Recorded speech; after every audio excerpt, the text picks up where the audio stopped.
Hi everyone and welcome to this lecture. In this lecture, I'm going to talk about probability. So first we're going to start with some definitions, terminologies, and then we're going to get into some calculations. So now there are three types of probabilities. As you can see, I wrote it here for you. The first one is theoretical probability. That comes from logical reasoning. When we toss a coin, we know that the probability of tossing a tail, it's 1/2, or when you roll a die and the probability of getting number 3 is 1/6. Next one is empirical probability, and that's obtained by experimental data. Let's say a company makes calculators and they know approximately out of 100 calculators, 2 calculators are going to be defective. So the probability of a calculator to be defective for that company is 2%. Next one is subjective probability, and that's based on past experience. For example, if I say what's the probability of rain today, and we don't have our cell phones, no news, so what we do, the first thing we do, we look at the sky, and if there are no clouds, you say 0%. If there are plenty of clouds, you say 90 to 99%. So it's by past experience. Now, before we start calculations, there are three terminologies I want us to know. The first one is an experiment. Experiment is when anything involves probability, tossing a coin, rolling a die, or so on. So that's called an experiment. And event is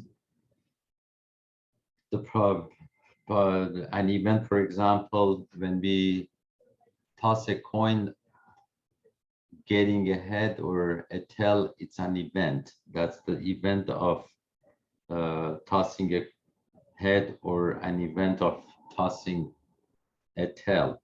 Or when we roll a die, if I say what's the probability of getting an odd number, so that odd number, which is 135, is an event. If the event has only one element in it, for example, if I say what's the probability of when I roll a die to get one, that's only one element, so that's called a simple event. And finally, sample space. Sample space is the set of all outcomes. So in probability, for example, if I roll a die, all the possible outcomes are 1, 2, 3, 4, 5, and 6. When you toss a coin, the sample space is heads or tails. Now let's look at some simple examples, and those terminologies are going to make more sense. The simplest example is tossing a coin. If you see this S, that's the sample space, what I was talking. So sample space is a set. So that set has heads and tail. An event in that set is H. And if I say, when you see this notation P of H, that's what's the probability that we toss a head, and that's 1/2. The event is also a set. And the way you can write that is E sub H equals to, this is set notation. So H, and the event of T, you can just write it like T. Now, how do you calculate probability? The number of elements in this event is just H, is 1. The number of elements in the sample space is 1, 2. So what's the probability of H happening? Is the number of elements in this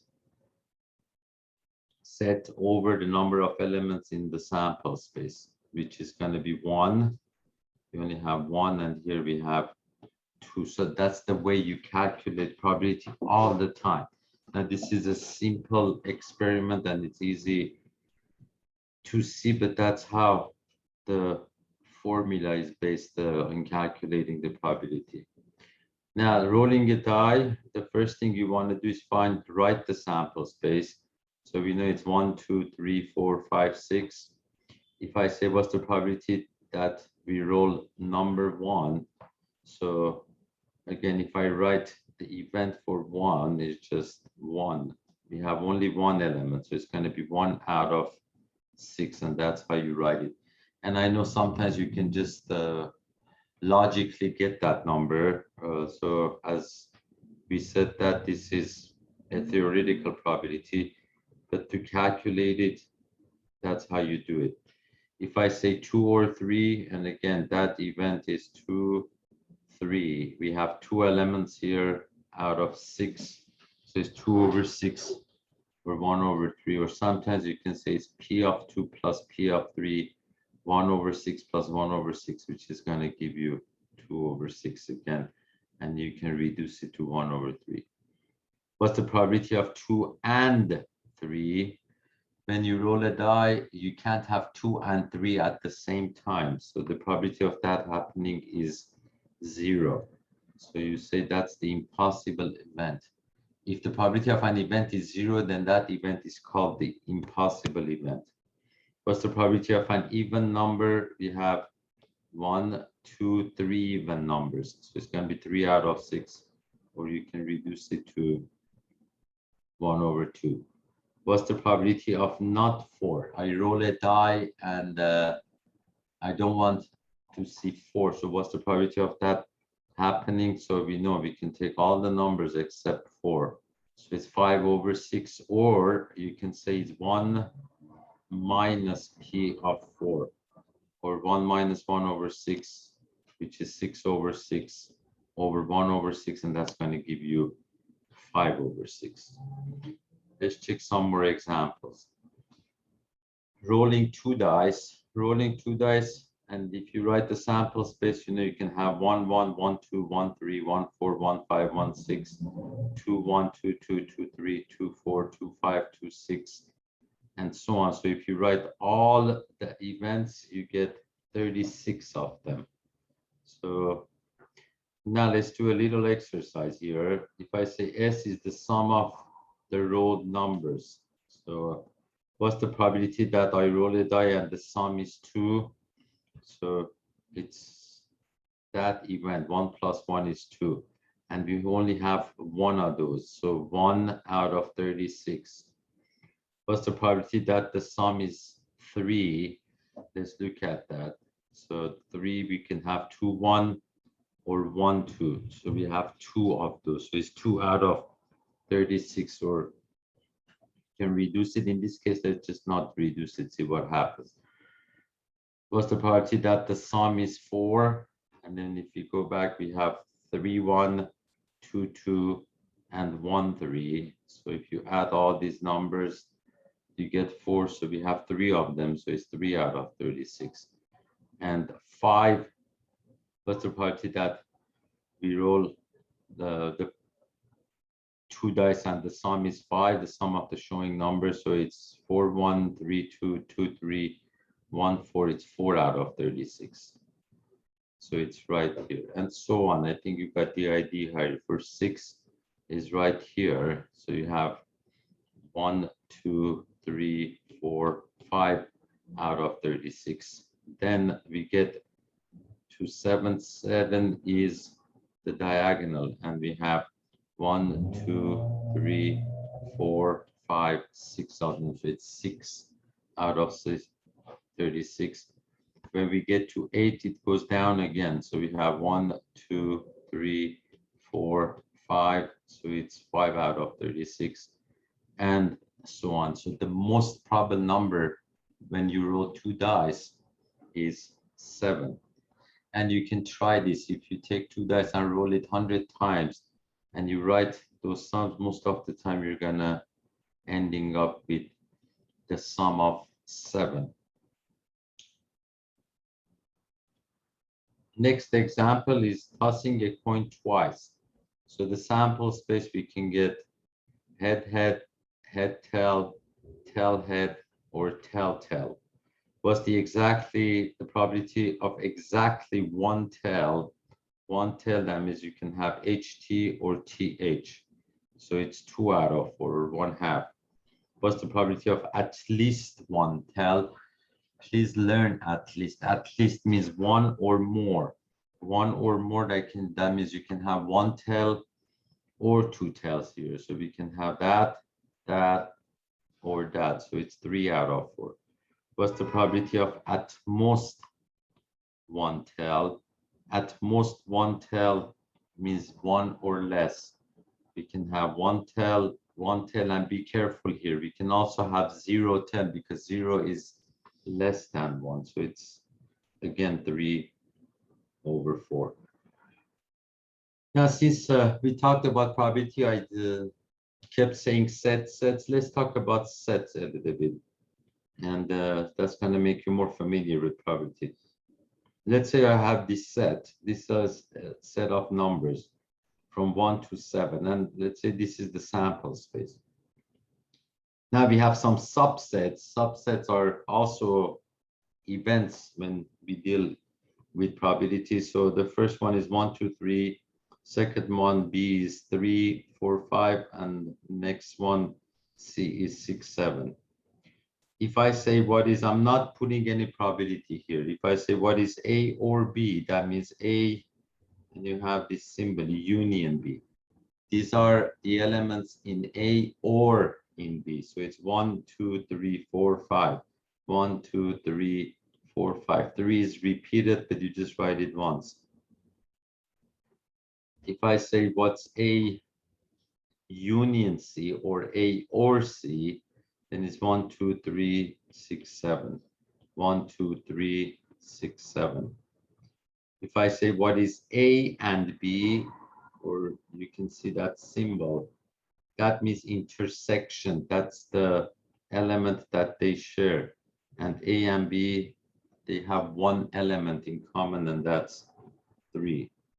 If I say what's A and C, the intersection of A and C, they don't have any number in common.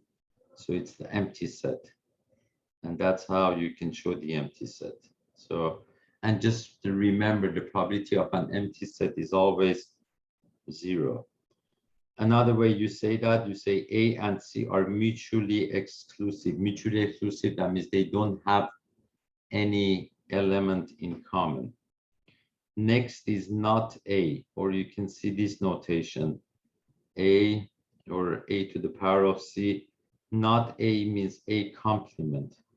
So you go to A, it's 1, 2, 3. Not A, you go to the sample space, take those elements out, and you're left with 4, 5, 6, and 7. Not A or A complement, they're the same thing. Then if we start calculating probabilities, if I say what's the probability of A, now we're dealing with numbers. You go to your set A, you have 3 elements out of 7 elements. So the probability of A is 3 out of 7, or 3/7. P of B, same thing. You have 3 elements in B out of 7 elements in the sample space, so it's 3/7. P of C is 2 out of 7. If I say what's P of A union B, A or B, so we have that set here, A or B is 1, 2, 3, 4, 5 out of 7.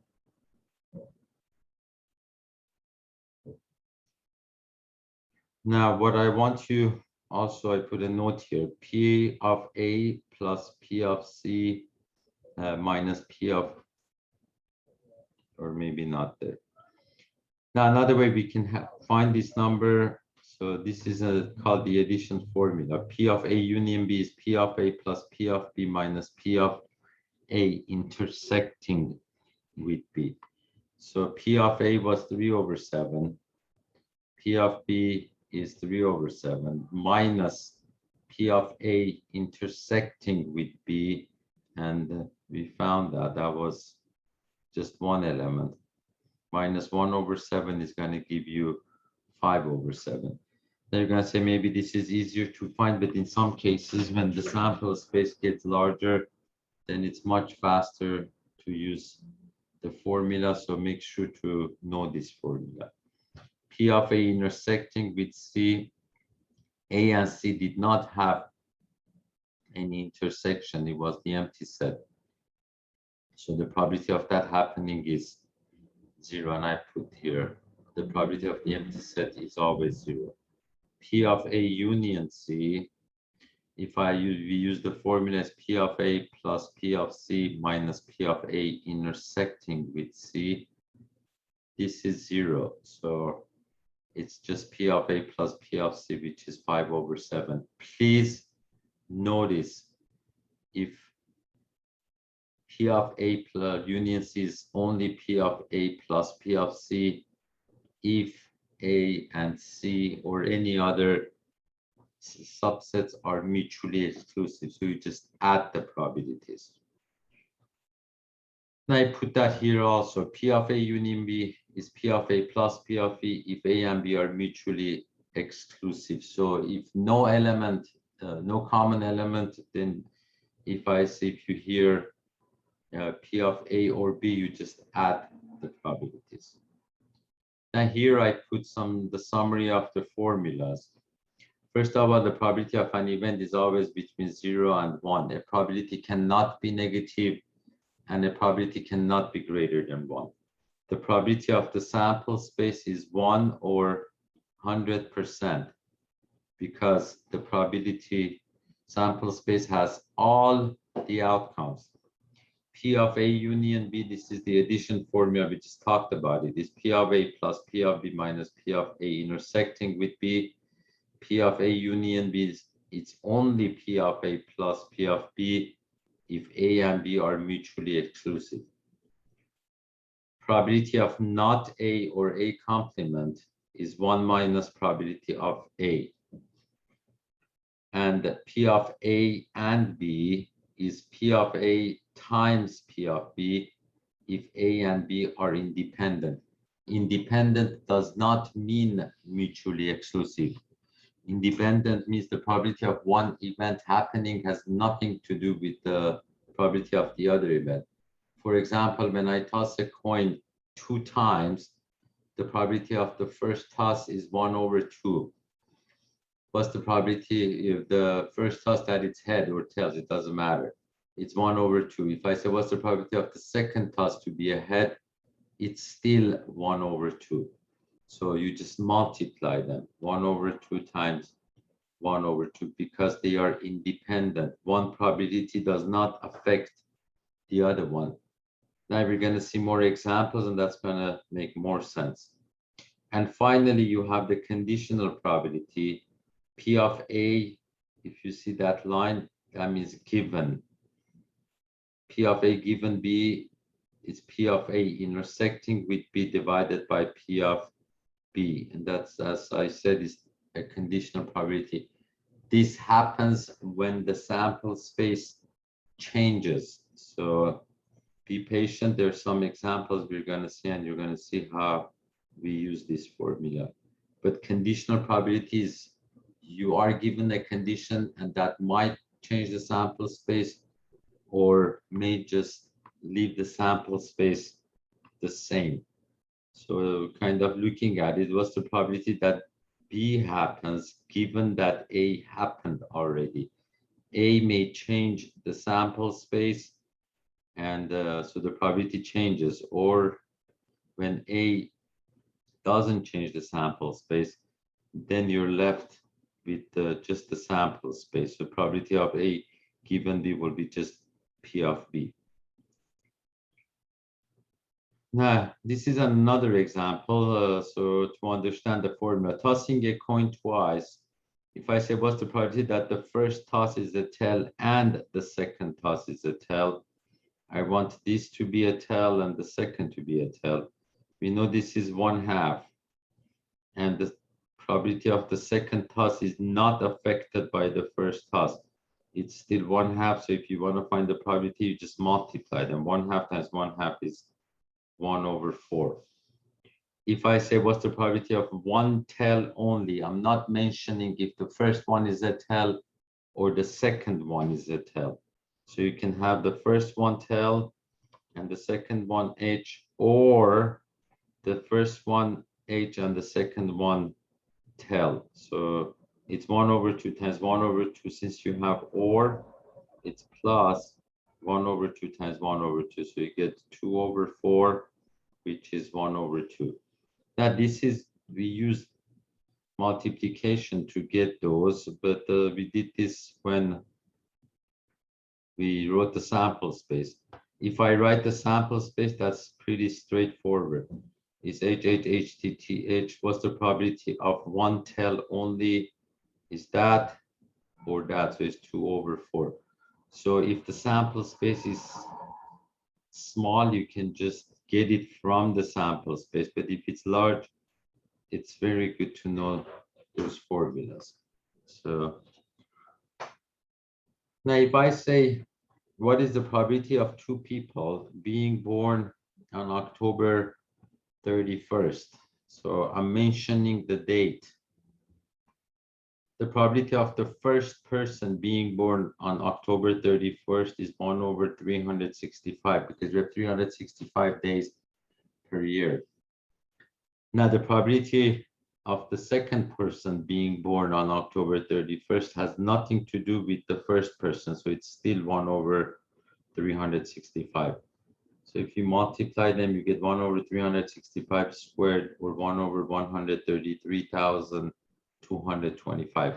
When we do problems like this, again, there are different ways of, so if you're one room and you have, let's say 20 people, it might change, but the way we are gonna deal with this problem has nothing to do with the number of people. These are just number of days in a year or number of months in a year. That's how we're going to be dealing with this type of problem. If I say, what is the probability of two people being born the same day? Be very careful with these two questions. The first one is mentioning the date, but the second one is not mentioning the date. It just says same day. So the probability of the first person, we don't know the date, so it's going to be 365/365. But the second person has to match that birthday, so it's just 1/365. So the answer is 1/365.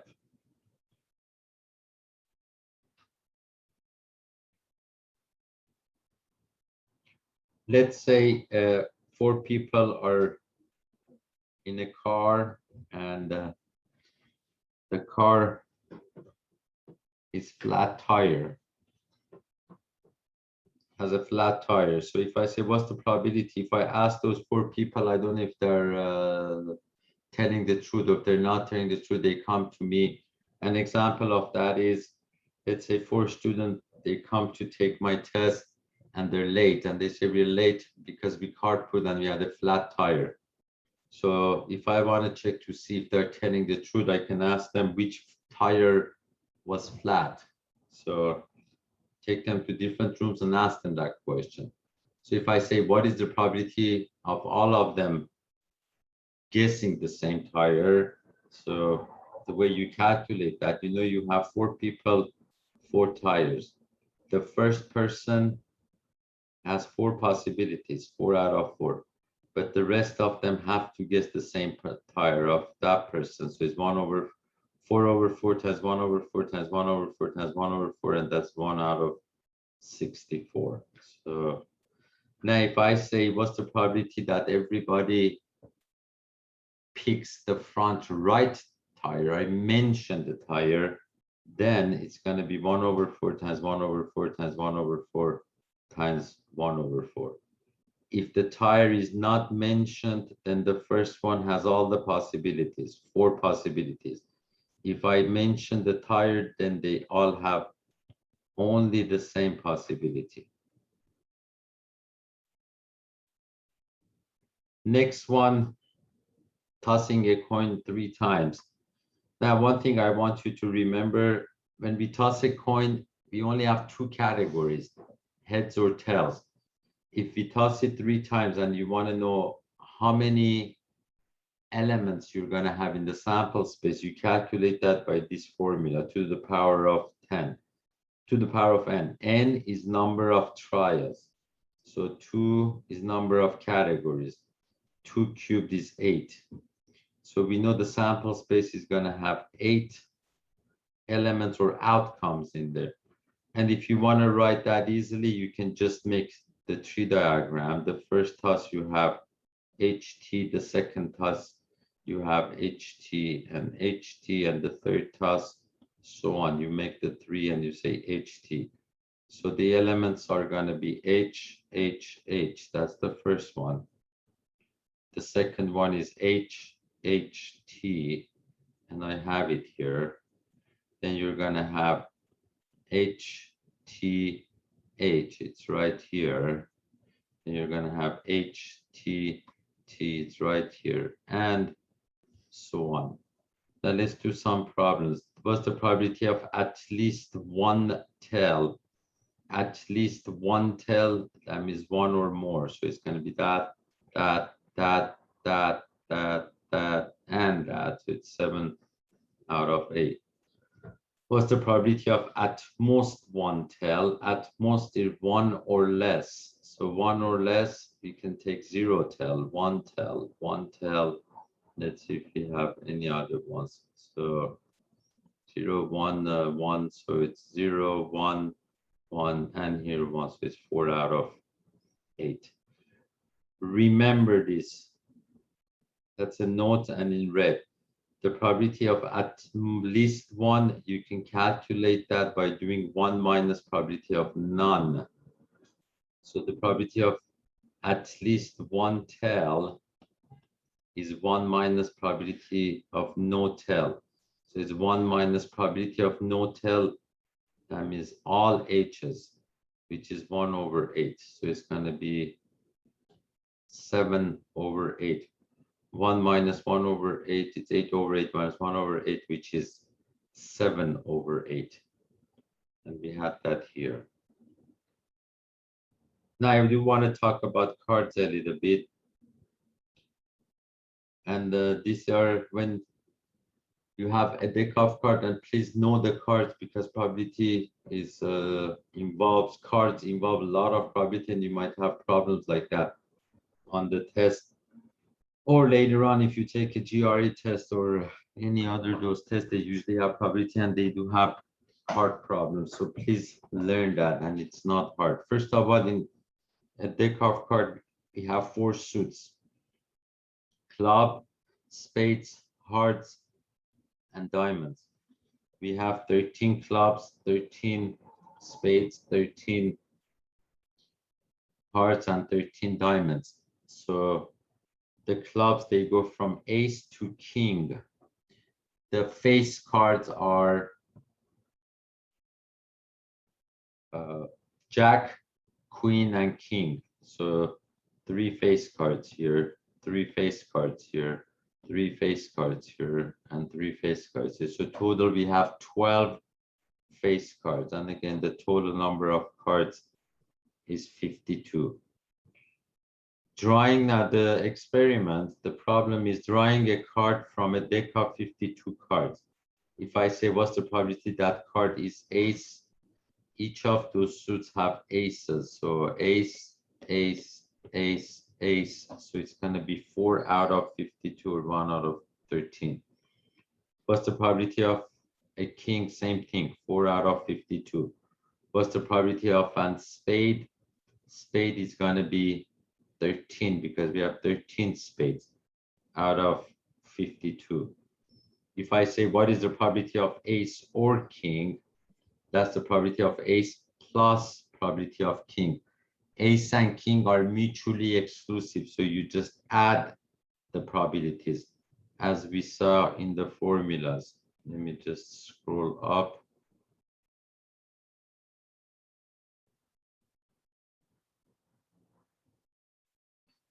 Because they are mutually exclusive, so just check those formulas. So probability of an ace or a king is probability of ace plus probability of king. So it's 4 out of 50 plus 4 out of 52, which is 8 out of 52. or 2 out of 13. What's the probability of ace and king? So probability of ace and king, a card cannot be ace and king at the same time. So it's 0, and that's the impossible event. So now I can, let me erase the date here.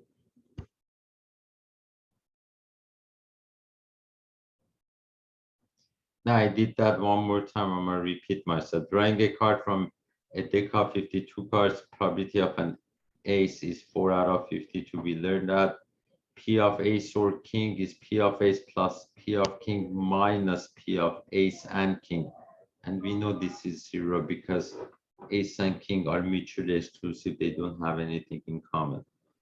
P of a diamond is 13 out of 52, which is 1 over 4. Now this one, P of ace or diamond is P of ace plus P of diamond minus P of ace and diamond. And think about it, can a card be ace and diamond at the same time? Yes, this is ace of diamonds, so there is one card like that. So it's 4 out of 52 plus 13 out of 52 minus 1 out of 52, which is 16 out of 52, or 4 out of 13. What's the probability of a face card?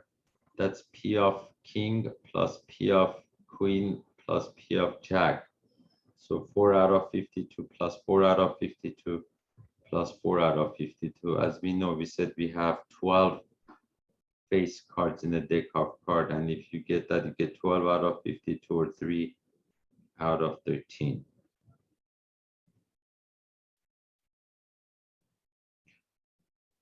Let's do this example also. Drawing 2 cards from a deck of 52 cards, no replacement. That means you draw a card, you look at it, put it aside, and you draw the second card.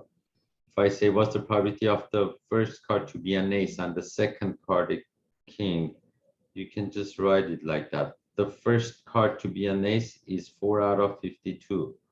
Now, the second card to be a king, we have 4 kings, but 1 card is gone. So it's 4 out of 51. This affected that because it's no replacement. So the probability, this is like conditional, if you remember. When we picked the ace, it affected the deck of cards. So what happened, the sample space changed now. So it's going to be 4 out of 51. And that's what you get. If I say, what's the probability of the first card is an ace and the second one is an ace. So what you want is ace and ace. The probability of the first ace is 4 out of 52. The probability of the second ace, now it's going to be 1 ace is gone, so you're left with 3 aces and 51 cards because 1 card is also gone. So if you reduce, you get 1 out of 221. If I say, what's the probability the first card is a diamond and the second one is a diamond? So diamond and diamond, we have 13 diamonds. So it's 13 out of 52, but 1 diamond is gone and a card is gone. So the probability of the second diamond is going to be 12 out of 51. And again, if you reduce those, you get 1 out of 17. If I say, what's the probability of the first 3 and the second 3? So it's exactly like the ones before.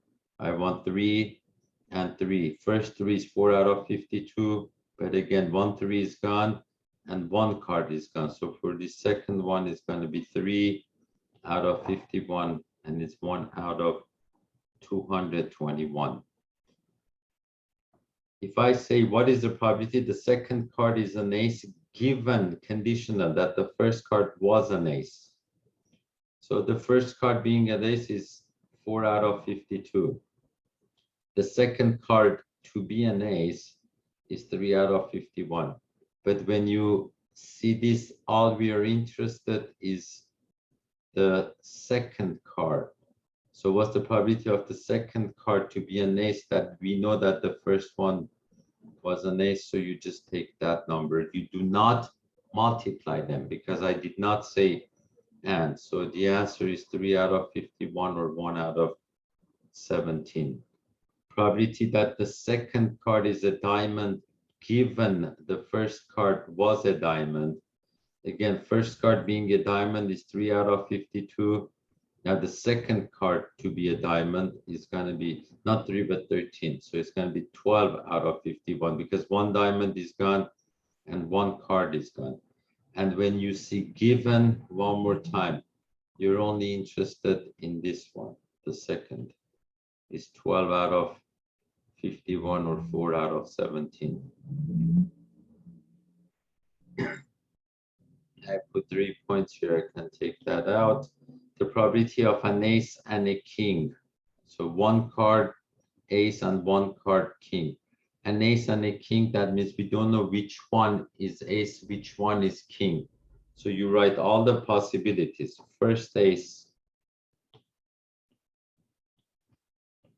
second king, or first king, second ace. Let's get those.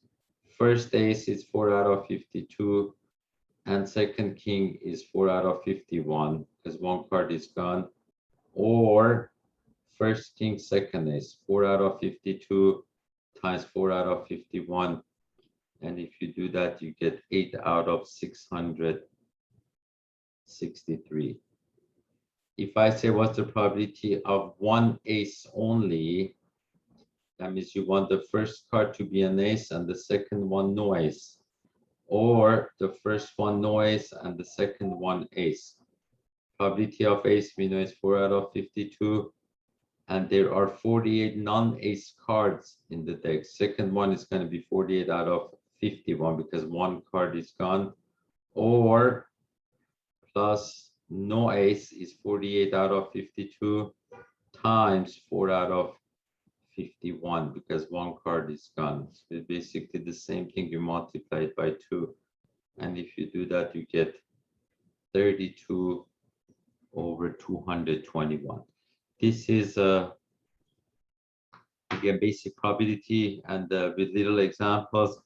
And in my next video, we are gonna talk about counting.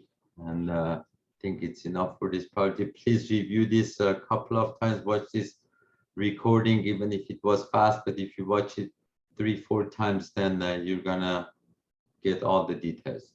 Thank you for watching, and I'll see you in my next recording, or you will see me in my next recording. Have a good one, everyone.